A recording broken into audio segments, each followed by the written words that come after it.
ان کے گلے تو کاٹ سکتے ہیں مگر ان کے دامن کردار پہ دھبا نہیں لا سکتے. جھوٹے سے بھی کوئی اچھا کچھ روایتیں لائیں کہ مولا نے معاذ اللہ حالت مثلا نماز پڑھا رہے تھے تو نماز میں آپ نے یہ پڑھ دیا، اور وہ کیونکہ شراب اس وقت حرام نہیں ہوئی تھی تو 4 دفعہ تو ہم مقالے لکھ لکھ کے بھیج چکے ہیں کہ بھائی یہ آپ کے مطابق ہی کمزور روایت ہے، یہ ضعیف روایت ہے، آپ کے بزرگوں نے بھی اسے نہیں مانا ہے، مگر کیا کریں کہ کتابوں میں لکھ دیا گیا. گزشتہ 1 ہفتے سے تو میرے کان پکے ہوئے ہیں، اتنے میسج ہیں، اتنے 4-6 تو خط آ گئے، آتے جاتے ہاتھ پکڑ کے لوگ کہہ رہے ہیں کہ جی جنگ اخبار میں فلاں آرٹیکل چھپ گیا، جنگ اخبار میں فلاں مضمون چھپ گیا ہے، کوئی جواب ہونا چاہیے، کوئی رد ہونا چاہیے، کوئی اس کے کاؤنٹر ہونا چاہیے، کچھ تو کوئی جنگ والوں سے کہے کہ یہ کیا چھاپ دیا. تو میں ان سب کو اب موقع ملا ہے تو میں ان سب کو جو میرے محبت کرنے والے مجھ سے مسلسل کہہ رہے ہیں کہ جی جواب دیجئے، تو میں انہیں ایک جواب انہیں بھی دے دیتا ہوں اور انہیں بھی دے دیتا ہوں. اور وہ جواب میرا یہ ہے کہ کیا کہیں ان سے جن کے پاس بیان کرنے کو کردار والے ہی نہ ہو. کیا کہیں ان سے؟ صلوات پڑھ لیں ذرا محمد و آل محمد. اس سے بہتر ہے بلند صلوات نہیں.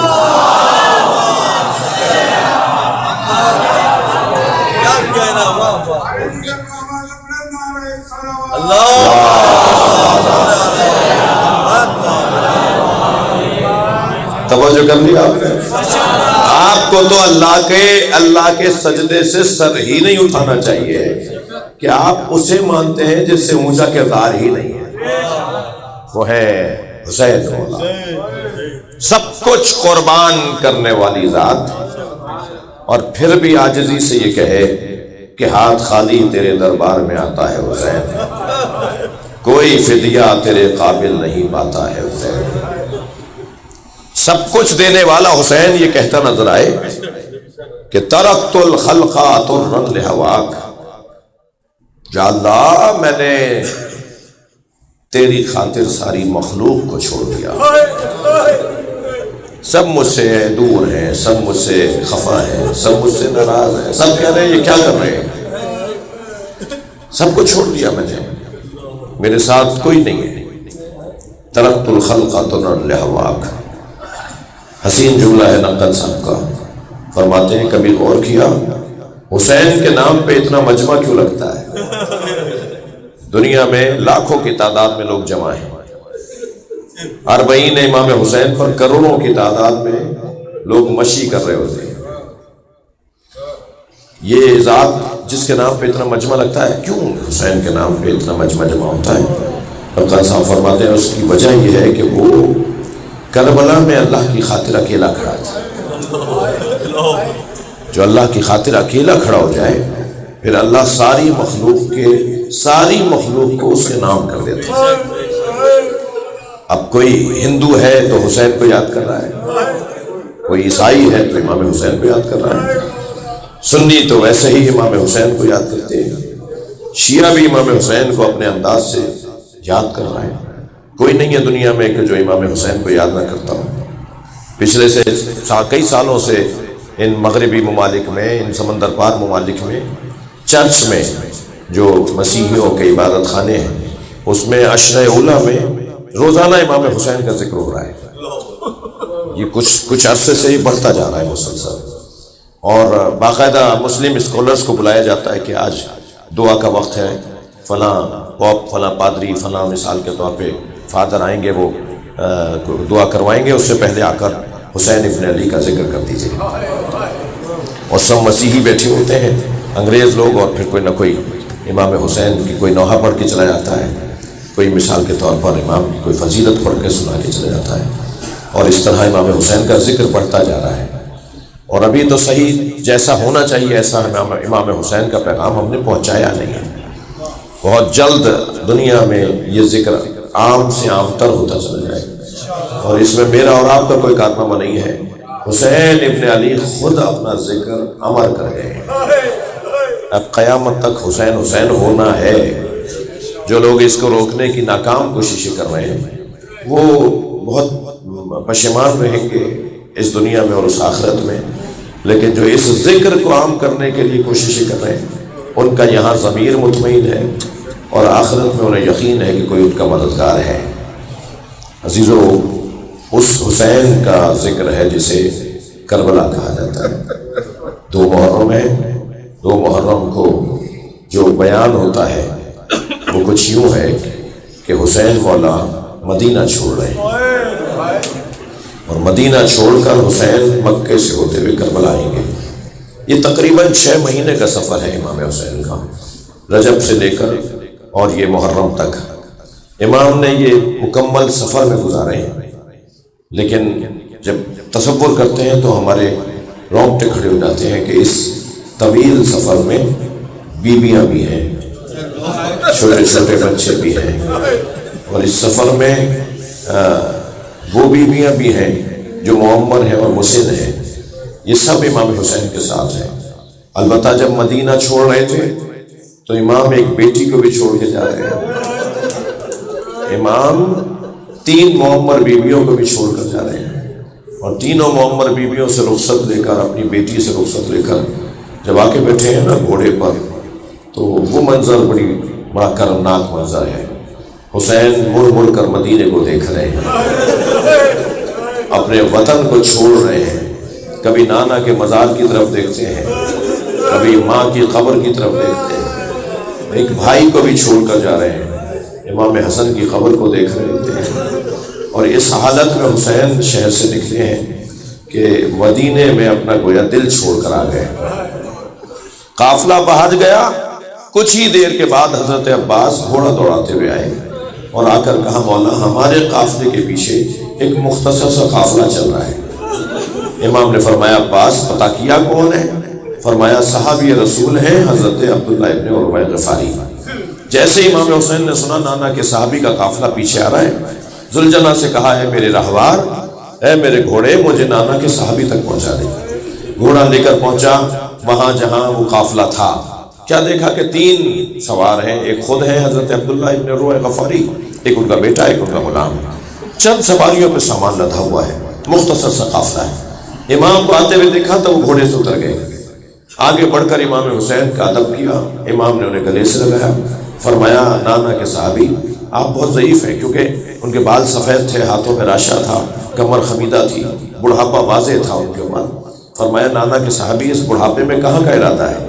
کہاں جا رہے ہیں آپ؟ کیوں جا رہے ہیں؟ کہاں جا رہے ہیں آپ؟ فرمایا حسین تم چھوٹے تھے، نبی خطبہ دے رہے تھے، تم مسجد میں داخل ہوئے، تمہارا پیر تمہارے کرتے میں الجھا، تم زمین پر گر گئے، نبی نے ممبر چھوڑ دیا، ممبر سے اتر کر تمہیں گود میں اٹھایا اور پھر اپنے ساتھ ممبر پہ لا کر بٹھایا اور تمام صحابہ سے مخاطب ہو کر کہا اسے اچھی طرح دیکھو، میرے حسین کو اچھی طرح دیکھو، اگر میرا حسین مدینہ چھوڑ رہا ہو، اجرکم اللہ جو رونے آئے ہیں، اور اس کے ساتھ اس کے بچے بھی ہوں، اور تم میں سے کوئی زندہ رہ جائے تو میرے حسین کی مدد کرنے ضرور جانا ہے۔ اے حسین میں بوڑھا ضرور ہوں مگر مجھے نبی کی وصیت پہ عمل کرنا ہے، میں آپ کی مدد کرنے کے لیے آپ کے ساتھ جا رہا ہوں۔ حسین مولا کی آنکھوں میں آنسو آ گئے، فرمایا پھر آئیے ہمارے ساتھ چلیے، علی اکبر آپ کی خدمت کریں، عباس آپ کے کام آئیں گے۔ تو ہاتھوں کو جوڑ کر کہا تمہارا قافلہ آگے چلے گا، کچھ فاصلے سے میرا قافلہ چلے گا۔ امام نے فرمایا تو آپ ایسا کیوں کرنا چاہتے ہیں؟ فرمایا اس قافلے میں زینب کی سواری ہے، اس قافلے میں نبی زادیاں ہیں، کہاں میں اور کہاں نبی کی بیٹیاں۔ میں کہوں گا عبداللہ سے، عبداللہ ابن عروہ غفاری تم نے بڑا احترام کیا جناب زینب کا، 11 محرم کو ہوتے تو دیکھتے زینب چادر مانگتی رہی مگر کوئی نہ تھا جو نبی زادی کو چادر لا کے دے دیتا۔ اجرکم اللہ، اجرکم اللہ، تھکیں گے نہیں عزیزانو، مجھے ایک منزل اور آگے آنے دیجئے۔ یہ قافلہ کربلا جانے سے پہلے مکے گیا ہے، مکے میں کئی مہینے امام نے قیام کیا ہے، پھر وہاں سے میرے مولا آئے ہیں کربلا معلیٰ۔ مکے کے دوران قیام میں امام نے حضرت مسلم کو بھیجا ہے کوفہ اپنا سفیر بنا کر۔ حضرت مسلم کوفہ آئے ہیں، اگر حضرت مسلم جنگ لڑنے آتے تو دو چھوٹے چھوٹے پیارے پیارے بچوں کو نہ لاتے، چاند جیسے چہرے، جنگ تو کرنے آئے نہیں تھے حضرت مسلم، حسین کا پیغام لے کر آئے تھے اور امام حسین کی سفارت لے کر آئے تھے۔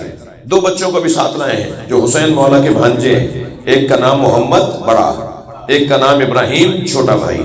دونوں کے چہرے اتنے نورانی ہیں، میں ابھی بیان کروں گا، آپ کی حالت غیر ہو سکتی ہے اس منظر کو دیکھ کر اور سن کر کہ ان چھوٹے چھوٹے نورانی چہرے والے بچوں کے ساتھ کیا ہوا۔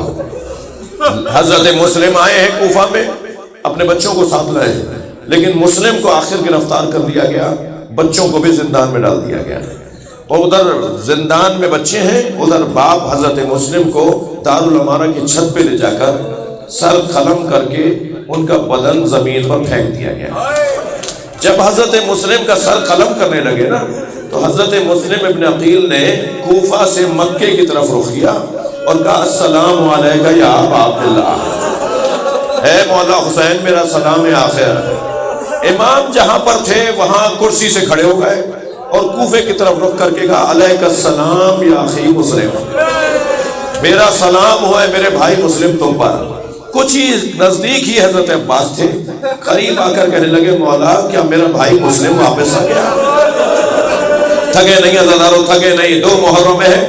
فرمایا کیا میرا بھائی مسلم واپس آ گیا؟ فرمایا عباس ہمارا بھائی کوفے میں غربت میں مارا جا رہا ہے، تنہائی کی غربت کی موت ہے، مسلم کو تنہا مارا جا رہا ہے، کوئی مدد کرنے کو نہیں ہے۔